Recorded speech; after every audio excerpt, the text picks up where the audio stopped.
조금 이제 우아하게 이제 프랑스어로 이 벨리스 나비다 시작. 벨리스 나비다 이 프랑스어입니다. 하나 아셨죠? 여러분이 잘 알고 있는 이 메리 크리스마스의 뜻을 아마 잘 알 겁니다. 이 메리는 이 즐겁다는 말입니다. 이 그리스는 예수 그리스도를 의미하고 마스는 이 미사의 말에서 나온 이 예배를 의미합니다. 그래서 이 크리스마스의 진정한 의미는 예수님이 오신 날을 기념하며 기쁘게 예배드리는 날입니다. 우리가 한 해를 마무리하는 과정에서 이 사랑하는 사람들과 주위에 있는 이 친지들과 함께 만나서 이 즐겁고 행복한 시간을 보내는 것도 좋지만 예수님께서 이 땅에 오셔서 내가 얼마나 행복하고 예수님이 이 땅에 오셔서 내가 얼마나 행복하고 눈치도 없고 내가 예수님이 이 땅에 오셔서 내가 얼마나 행복하고 내가 얼마나 감사하고 내가 얼마나 기쁜지 그것을 기억하면서 여러분 오늘 이 시간에 함께 즐거움으로 주님 앞에 예배하시기를 주님의 이름으로 축복합니다. 이 문학가 이 오스카 와일드의 우화적인 단편이 있습니다. 이 이야기는 예수님께서 이 과거에 은혜를 입혀준 몇 종류의 사람들을 다시 만나게 되었다는 것을 이 우화적으로 엮은 이야기입니다. 처음에 예수님께서 한 주정꾼을 이제 만나게 됩니다. 그는 거의 폐인이 되었고 젊은이였습니다. 예수님께서 그에게 묻습니다. 아니 왜 이런 삶을 왜 이런 생활을 살고 있느냐라고 묻습니다. 그때 이야기합니다. 당신이 내가 절름발이었을 때 나를 일으켜서 걷게 만들어 주셨습니다. 그러나 걸어 다닌들 뭐 먹고 살라는 말입니까? 그동안 열심히 직장도 구해봤지만 만족할 만한 직장도 구하지 못했습니다. 그래서 그냥 이렇게 사는 것이 그냥 행복이라고 생각하고 살고 있습니다라는 겁니다. 그 다음에 예수는 한 여자가 장녀가 되어서 남자들 사이에서 희롱당하는 장면을 보게 된 겁니다. 예수님께서 여자에게 묻습니다. 아니 어째서 이런 생활로 다시금 돌아왔느냐? 이 여인이 예수님께 말합니다. 당신이 나를 장녀에서 건져서 새 사람으로 만들어준 것 같지만 장녀에서 발을 씻은들 무슨 행복이 있단 말입니까? 나는 더 고독하고 더 외로워서 살 수가 없기 때문에 다시 장녀의 생활을 시작했습니다 라고 이야기합니다. 그 후에 예수는 한 불량자가 정신없이 이웃과 싸우는 장면을 보게 됩니다. 예수님께 묻습니다. 아니 너는 도대체 왜 이렇게 이웃과 이렇게 싸우면서 생활하느냐? 그때 불량자가 예수님께 이야기합니다. 나는 당신이 눈을 뜨게 해준 소경이었습니다. 그런데 눈을 뜨고 무엇을 보라는 겁니까? 눈에 보이는 모든 것이 신경을 돋구고 귀찮고 화가 나고 짜증나는 세상이 아닙니까? 결국 나는 화풀이하고 마구 치고 받는 생활이 나에게 준 길이라고 생각해서 내가 지금 이렇게 살고 있습니다 라고 이야기합니다. 자신에게 임한 기적을 절망으로 만들어버리는 우리의 모습을 잘 표현하고 있는 것 같습니다. 사람이 얼마나 행복하느냐 하는 것은요, 감사의 깊이에 달려 있습니다. 우리가 감사하지 못할 때 감사가 진짜 감사라고 이야기하지 않습니까?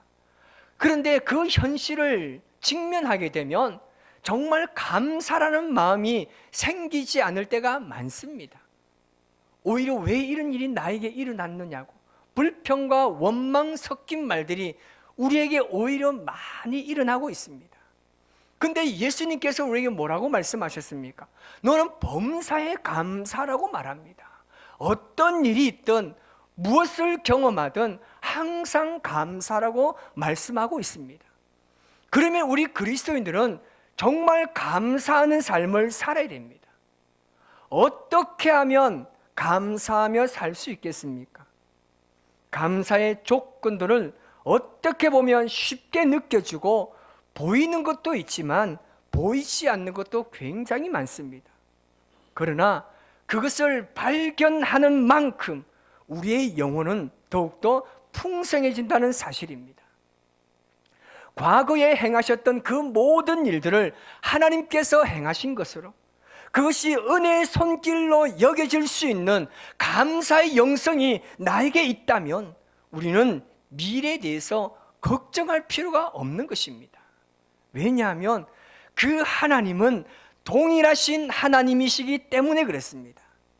그 하나님은 더 크게 역사하실 분이시기 때문입니다. 그래서 우리는 내일에 대해서 두려워하지 않고 실패에 대해서 염려하지 않게 되는 것입니다. 왜냐하면 과거의 그 하나님이 오늘 나의 하나님이 되시고 그 하나님께서 미래의 하나님이 되시기 때문에 이 둘을 연결하는 것이 감사이기 때문에 그렇습니다. 그래서 감사는요, 과거와 미래를 연결해주는 연결점이 되는 것입니다.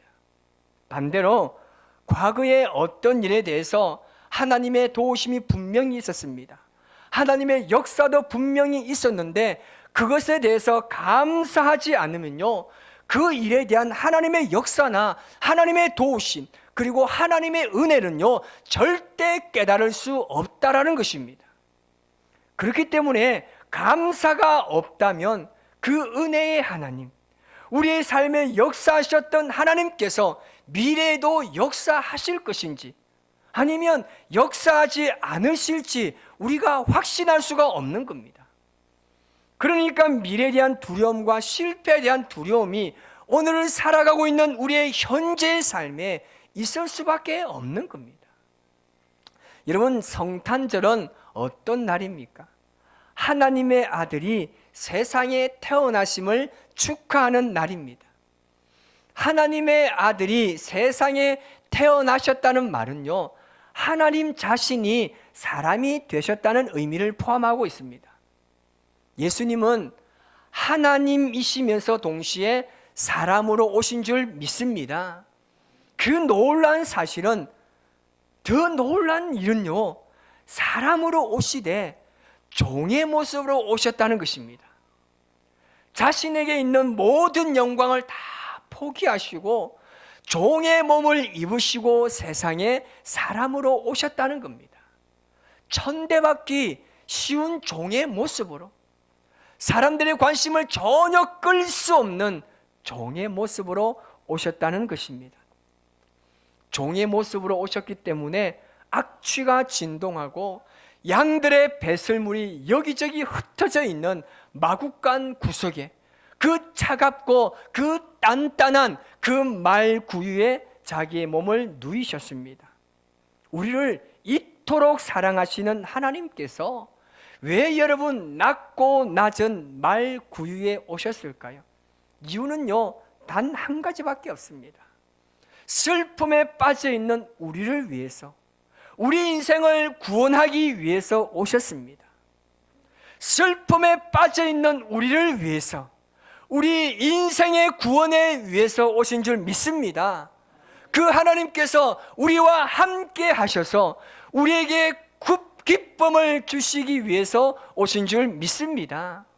그래서 내 자신이 얼마나 귀하고 소중한 존재인 것을 깨닫게 하기 위해서 오셨다는 사실입니다. 저와 여러분은요, 너무나 존귀하고 귀한 사람입니다. 우리 옆에 분에게 한번 인사할까요? 당신은 너무나 귀합니다. 시작.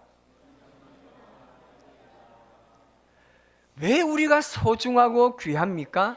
예수님이 나를 구원하시기 위해서 하늘의 모든 영광을 버리시고 낮고 낮은 천한 이 땅에 정말 그 악취가 진동하는 그 말 구유에 오셨다는 이 사실이 우리가 얼마나 여러분 감사하지 않을 수가 없지 않습니까? 여러분, 사실 오늘 이 성탄의 의미를 가지고 말씀을 준비하면서 이 본문의 말씀은요, 사실은 굉장히 다양한 각도로 해석할 수 있습니다. 저는 오늘 이 말씀의 본문을 가지고 이 마리아의 남편인 요셉이라는 사람의 측면에서 한번 살펴보고자 합니다.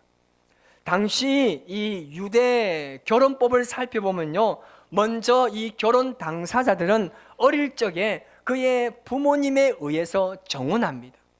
그리고 그들이 혼기가 이르면 이 법적인 부분을 확인하는 약혼을 하게 됩니다. 이 약혼의 기간은요 1년입니다. 이 1년 안에 파혼해도 상관없습니다. 뭐 빨간 줄 끄이지도 않고요, 법적으로 아무런 효력이 없습니다. 상관없습니다. 그리고 이 기간 중에 남자가 죽으면요, 여자는요 청산 과부로 살아야 됩니다. 여성분들의 인상이 별로 좋지 않는데, 그리고 이 1년 후가 되면요, 이제 비로소 혼인식과 더불어 실제 부부 생활에 들어가게 되는 겁니다. 오늘 본문의 이 요셉과 마리아도 바로 이런 약혼 기간에 놓여 있는 시간입니다. 자, 그런데 요셉의 입장을 한번 생각해 봅시다. 감사는 고사하고 이 마리아의 임신 소식은요 정말 충격적이었습니다. 온갖 의혹과 수치스러운 배신감으로 인해서 심한 갈등을 겪지 않겠습니까? 가족의 수치입니다. 가문의 불명예스러운 일임에 틀림이 없습니다. 남자들 한번 묻겠습니다. 이 지구상에 지금 요셉과 같은 이 사실에 대해서 이해하고 흔쾌히 이 여자를 받아줄 수 있는 분은 아멘 하시기 바랍니다. 없잖아요. 아무도 없습니다. 어쩌면 이 사건은요, 요셉이요 갈등할 이유조차 없는 사건입니다.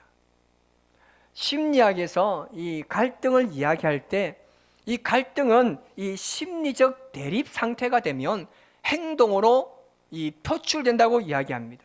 지금 요셉은요 자신과 전혀 관계없는 상태에서 마리아가 임신했다는 소식을 듣습니다. 우리 같으면 어떻겠습니까? 나 때려쳐! 이러면서 막 그래 잘 가! 이러면서 막 그래 안 하겠습니까?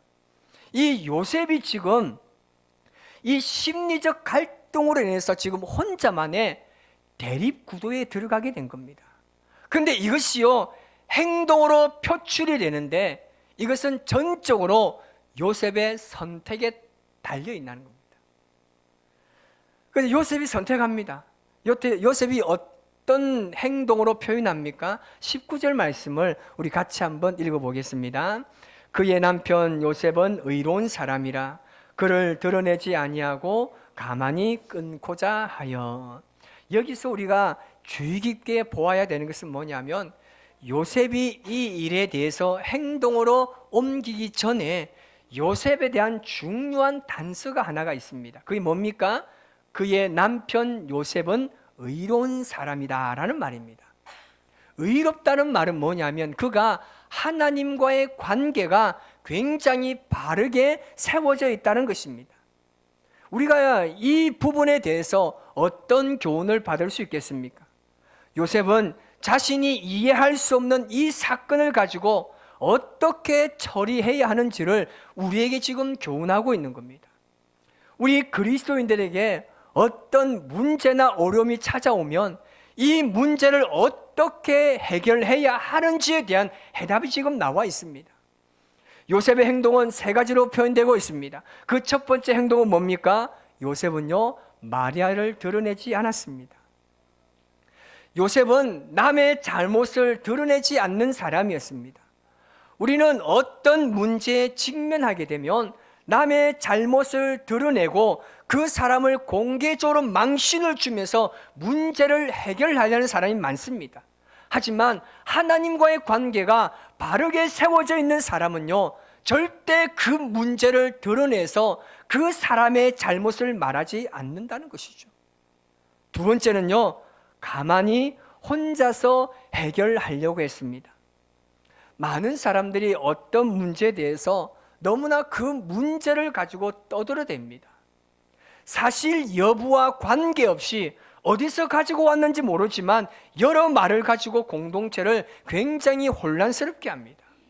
그래서 자신의 우월함을 강조하고 자신이 원하는 사람들 모아서 무리를 지으려고 합니다. 그러나 의로운 사람은요, 하나님과의 관계가 바르게 세워진 사람은요, 조용히 기도하는 사람입니다. 또 하나 마지막은요, 끊고자 하였습니다. 이건 뭐냐면 끊는다는 것은 뭐겠습니까? 파혼을 의미합니다. 요셉은 마리아에게 큰 피해가 돌아가지 않도록 조용히 혼자서 가슴 아파하며 묻어버리려고 했습니다. 결국 요셉은 마리아를 공개적으로 모욕당하기를 원하지 않았기 때문에 조용히 파혼하겠다고 결정을 내린 겁니다. 자, 그러면 지금 이 시점입니다. 요셉이 이 일에 대해서 생각하여라고 했습니다. 생각하고 선택해야 됩니다. 자, 그러면 이 시점에서 가장 급하신 분이 계십니다. 이 일을 지금 누가 시작하셨습니까? 이 일을 하나님이 시작하신 거예요. 지금 하나님의 마음이 지금 시급한 겁니다. 그래서 이제 하나님께서 친히 이 사건에 대해서 간섭하실 수밖에 없는 상황입니다. 이해와 수용입니다.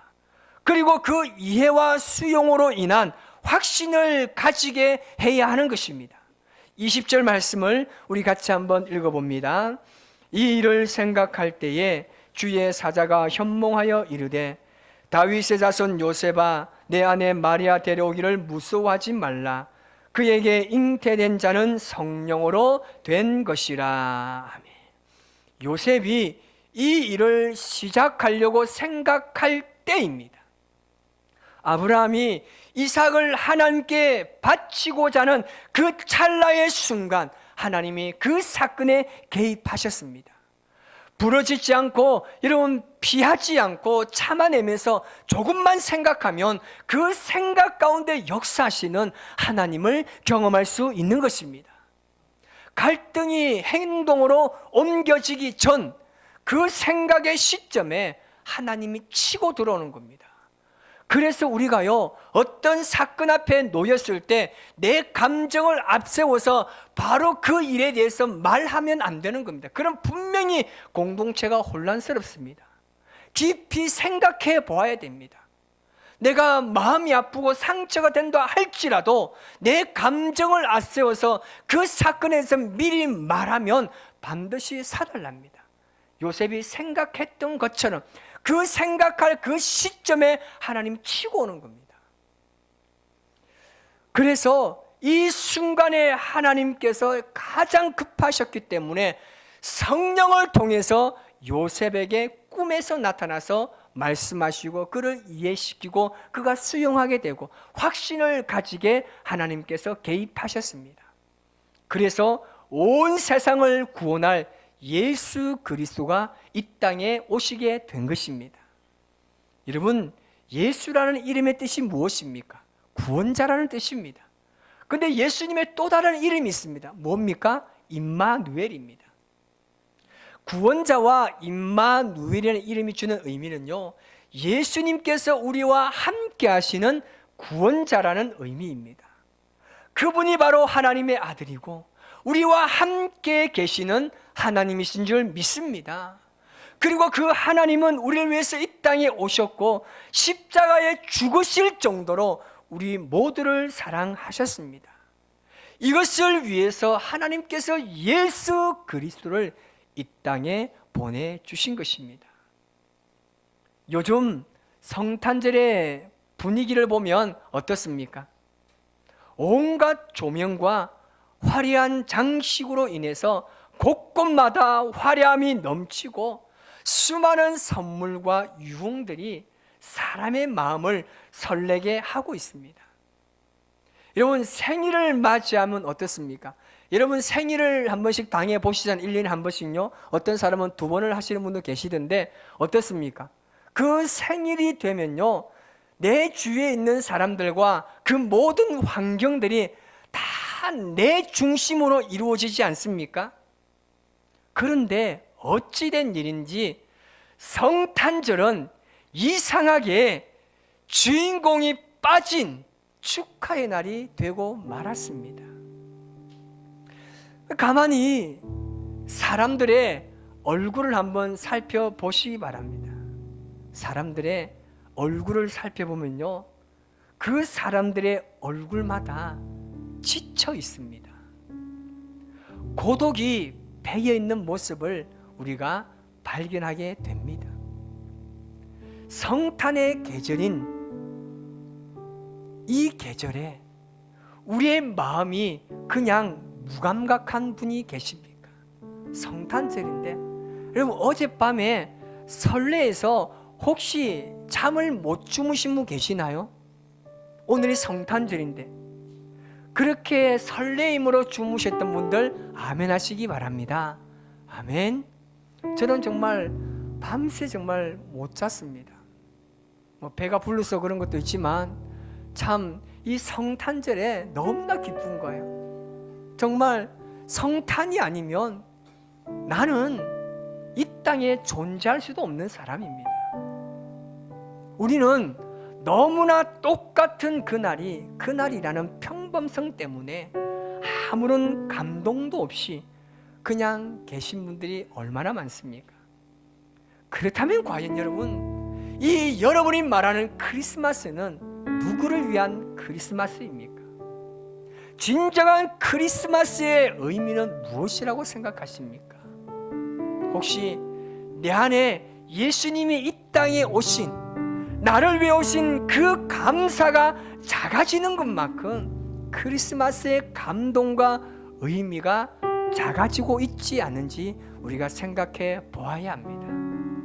예수님에 대한 감사가 그래서 깊으면 깊을수록 이 성탄의 의미도 나에게 더 감사로 다가오는 줄 믿습니다.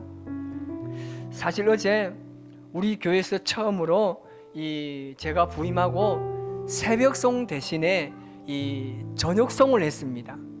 요즘 교회들마다 새벽에 도는 새벽송 없어졌지 않습니까? 저희는 어제 저녁송을 했는데 제가 사실은 굉장히 후회를 했습니다. 왜냐하면 월요일부터 아침에 나와가지고 또 청년들 불러내가지고 준비시키고 막 청년을 며칠 동안 고민하게 하고 고생시키는 거 보니까 정말 미안한 마음이 들어가지고 정말 내가 괜히 했나 참 그냥 유별나게 그냥 그렇게 하는 게 아닌가. 다들 이 성탄 이브가 되면 같이 오손도손 모이고 식사도 나누고 함께 이렇게 하는데 그 추운 날에 함께 모여서 이 정말 함께 이 밤거리를 돌아다니면서 집집마다 찾으면서 이 아기 예수 탄생의 소식을 전하는 거 정말 이거 해야 되나? 우리 장로님들과 또 교육위원장님들께서 또 나와주셔서 함께 고생하며 다녔는데요, 제가 차 안에서 정말 핸들을 잡고 후회를 했습니다. 제가 차 주차할 데가 없어서 우리 청년들 다 보내고 혼자 앉아서 기도했습니다. 정말 죄송하다고. 이렇게 기쁘고 너무나 행복한 소식을 전하는 이 일에 내가 불평하고 내가 감사하지 못하고 후회하고 그 했던 마음을 정말 회개했습니다. 우리 청년들이 그리고 나 돌면서 하는 말이 뭔지 압니까? 너무 좋다는 거예요. 내년에 또 하자는 거예요. 가슴이 뜨끔했습니다. 이 인간들이 지금 내 마음을 알고 있는가? 그러면서 함께 모여서 나누고, 우리 아이들은요 95%가 예수님 믿지 않는 아이들이 교회에 옵니다. 그 집을 방문하려고 해보십시오. 쉽지 않습니다. 그런데요 부모님들 나와가지고요 맞이해주고요 사진도 찍어주고요 얼마나 감사한지 모릅니다.